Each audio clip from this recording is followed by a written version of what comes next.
Killed in the maze of concrete. That's what the Cherokee County coroner is saying about an accident here on I-85. You can probably hear the chainsaws in the distance of people trying to clean up their homes around us. You were telling me you heard a lot earlier today. This is the road and the mobile home here where the flames erupted early this morning. Truly looks like a scene out of a movie over here. And one of these buildings that was especially hit on this road is the Living Waters Church. From out here alone, you can see that the gutter is down up here, but we're actually going to walk inside to show you a little bit more of the damage, just because it is so unbelievable. Billowing out of this building.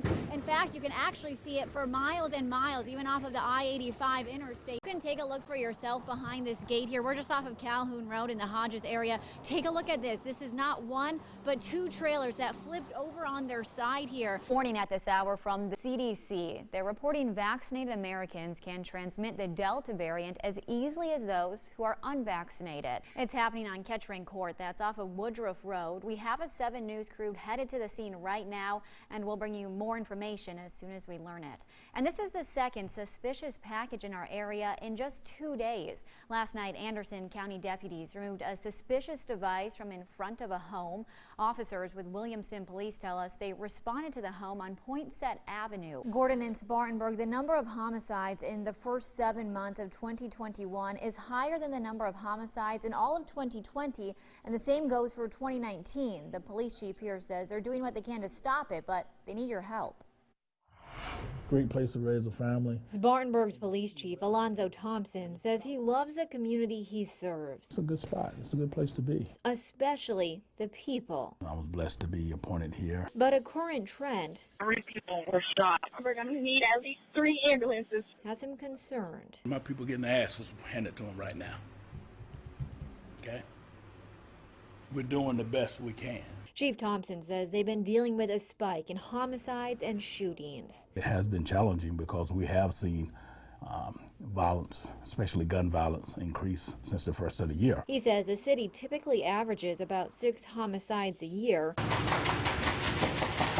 In the first 7 months of 2021, they've seen 8. It's an anomaly. We haven't had numbers akin to that since the early to mid-90s. We did some checking and found other upstate departments are also dealing with a rise in shootings in general, like Anderson County and Greenville PD. There's gangs, drugs. Obviously, we do have a number of people having mental issues. We need to come together and we just stick together. Maybe somebody can get some justice done for these people that lost their lives. One of those deadly shootings just happened days ago on Palisade Street. It left 2 people dead. It really hurts, you know 2 guys all your life. The chief says they're working on ways to curb the crime and prevent it. We're going to do the investigations, the interventions. We're going to do the arrests, the searches, some of that heavy lifting.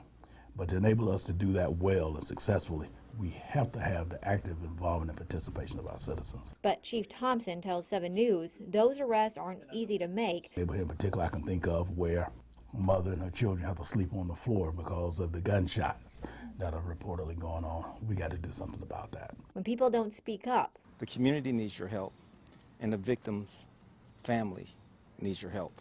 About what happened.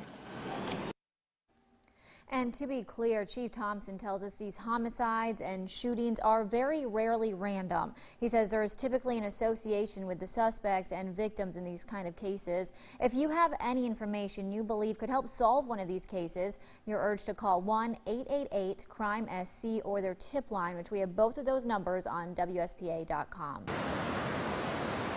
Cries for help are still haunting Sherry Mincy. That was the first time I actually cried because I just watched a guy drown and there was nothing I could do. She's here at the First Baptist Church of Canton getting a warm meal. How many we got? 2? Because everything she owns is gone.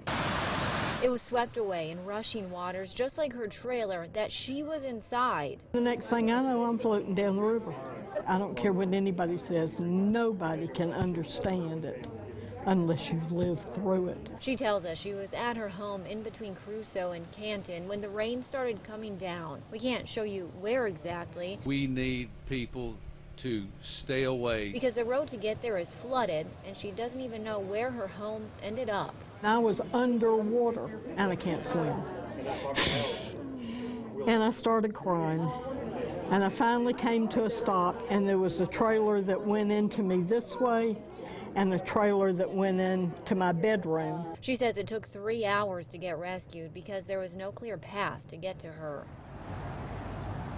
She's one of a handful of people still processing the aftermath of it all. We have been searching abandoned vehicles, homes, buildings for survivors. But the community has been helping, dropping off donations for people like Mincy who have been left with nothing. I've been very excited and just touched by the goodness of humanity in this event. At 74, I'm going to be starting all over again. Mincy doesn't know what's next. What's going to happen and when it's going to happen and how it's going to happen, I have no earthly idea, but God does. But she tells us she's trying to keep a brave heart.